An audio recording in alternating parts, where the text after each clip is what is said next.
जय गणनायक गणराज गणेश की। गणेश चतुर्थी की सभी भाई बहनों को हार्दिक शुभकामनाएं।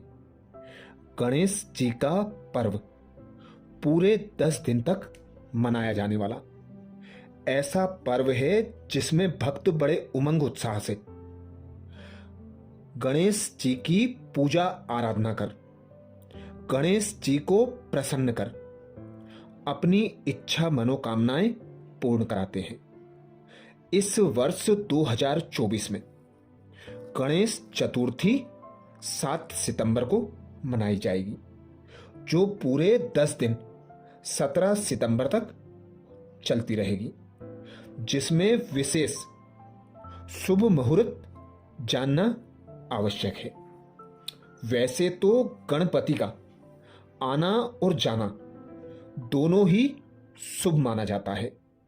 हम सदा गणेश जी को याद करके ही हर कार्य का श्री गणेश करते हैं।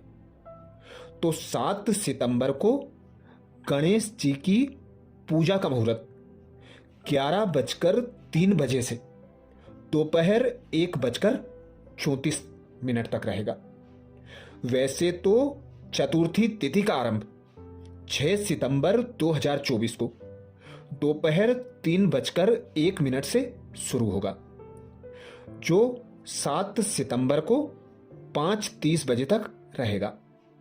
उदया तिथि के अनुसार गणेश जी की घट स्थापना, मूर्ति पूजन, मूर्ति स्थापना 7 सितंबर 2024 को की जाएगी, जिसका शुभ मुहूर्त 11:03 से दोपहर 1:34 तक रहेगा। गणपति बप्पा की मूर्ति स्थापना के साथ साथ उनकी पूजा आराधना का भी विशेष महत्व है। हम देखते हैं पूरे भारत में गणेश उत्सव विनायक चतुर्थी या विनायकर चतुर्थी के नाम से जानी जाती है।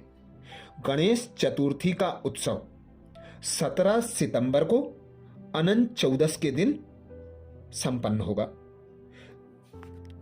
गणेश जी की स्थापना अपने आप में बड़ा ही मांगलिक उत्सव है।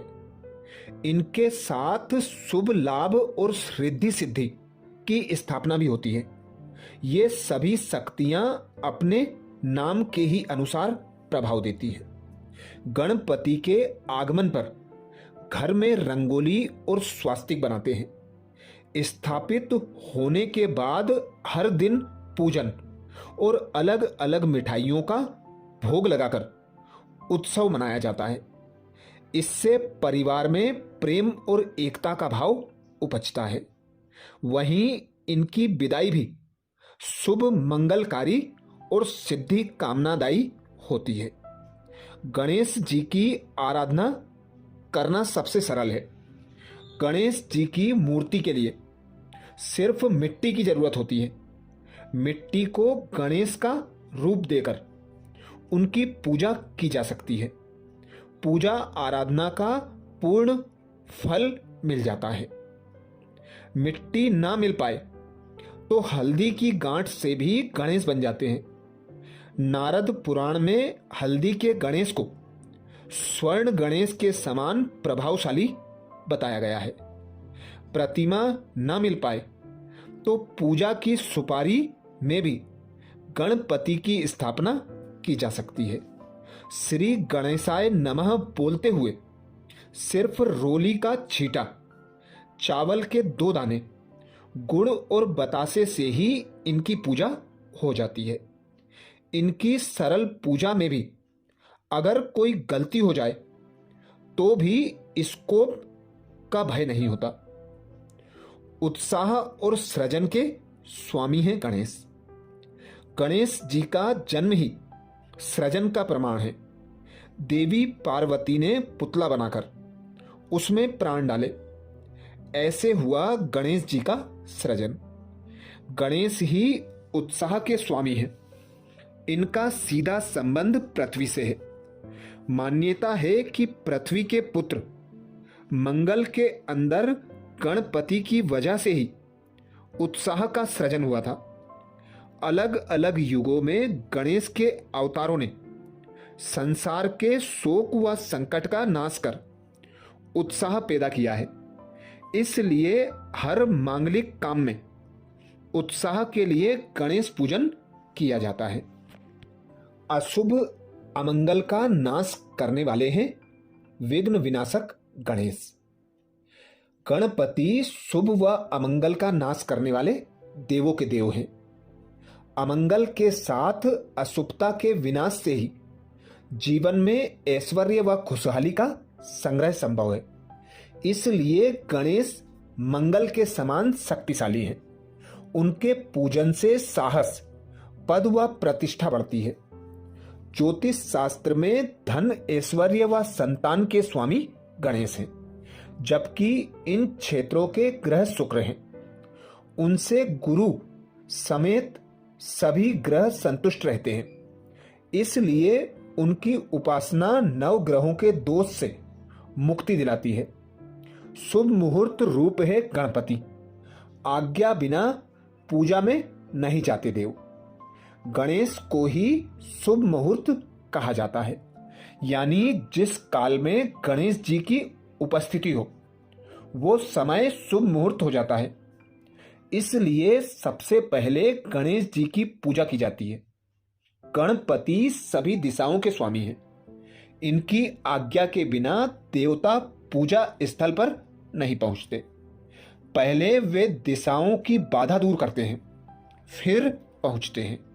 यही कारण है कि किसी भी देवी देवता की पूजा से पहले भगवान गणपति का आह्वान किया जाता है। नारायण शक्तियां और रिद्धि सिद्धि में लक्ष्मी का वास। गणपति में शुभ और मंगल करने वाली भगवान नारायण की शक्तियां हैं। इसलिए गजानंद को राजसी देवता भी कहा जाता है। विष्णु जी के पास सृष्टि पालन की जिम्मेवारी है, जो कि गणेश की कृपा से ही पूरी हो पाती है। गणेश जी की पत्नियां रिद्धि सिद्धि में मां लक्ष्मी का वास है। रिद्धि सिद्धि का तात्पर्य बुद्धि व सिद्धि का शुभता से है। इसलिए गणपति पूजन से मां लक्ष्मी रूपी रिद्धि सिद्धि का जीवन में आना ही मंगल सूचक है। गणपति की विदाई भी अनुष्ठान। गणेश चतुर्थी से शुरू हुआ गणेश उत्सव 10वें दिन गजानन की विदाई के साथ पूरा होता है। इसमें गणेश की मिट्टी की प्रतिमा को जल में विसर्जित किया जाता है। ये एक अनुष्ठान है जो जन्म व मृत्यु के चक्र को पूर्णता देता है। जल में नारायण यानी ईश्वर का वास होता है। इसलिए गणेश और नारायण को मिलने का ये अनुष्ठान समृद्धि व पूर्णता का प्रतीक होता है। तो ऐसे श्री गणेश जी, जिनका आना जाना दोनों ही शुभ माना जाता है, वैसे गणेश जी को जो हम भोग लगाते हैं, उस भोग में हम यह देखते हैं कि सफेद कलर की वस्तुएं बहुत कम या ना के बराबर चढ़ाई जाती हैं। भगवान गणेश को गणेश चतुर्थी के दिन विशेष ये चीजें अर्पित ना करें तो ही अच्छा है। भगवान गणेश को प्रसन्न करने के लिए पूजा कर रहे हैं तो ध्यान रखें कि पूजा में ऐसा कुछ ना चढ़ा दें जो उन्हें पसंद नहीं है।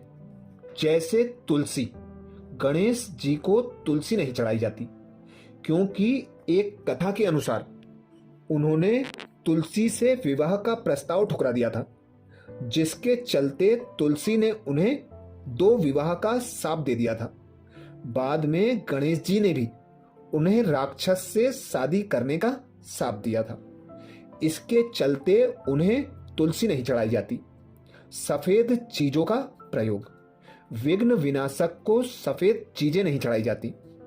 इसके पीछे कथा है कि एक बार चंद्रदेव ने गणेश जी का मजाक बनाया, जिसके बाद चंद्रमा को गणेश जी ने साफ दे दिया था। चूंकि सफेद चीजें चंद्रमा से संबंधित हैं, इसलिए गणेश जी को नहीं चढ़ाई जाती। सूखे व मुरझाए हुए फूल ना चढ़ाएं। सूखे और मुरझाए हुए फूलों को दरिद्रता का प्रतीक माना जाता है। वही गणेश जी को मंगल और समृद्धि के देव के रूप में पूजा जाता है। इसी विरोधाभास के कारण गणेश जी को सूखे फल, फूल आदि नहीं चढ़ाना चाहिए। अच्छा, एक बार फिर गणेश जी की गणेश चतुर्थी की सभी भाई बहनों को हार्दिक शुभकामनाएं।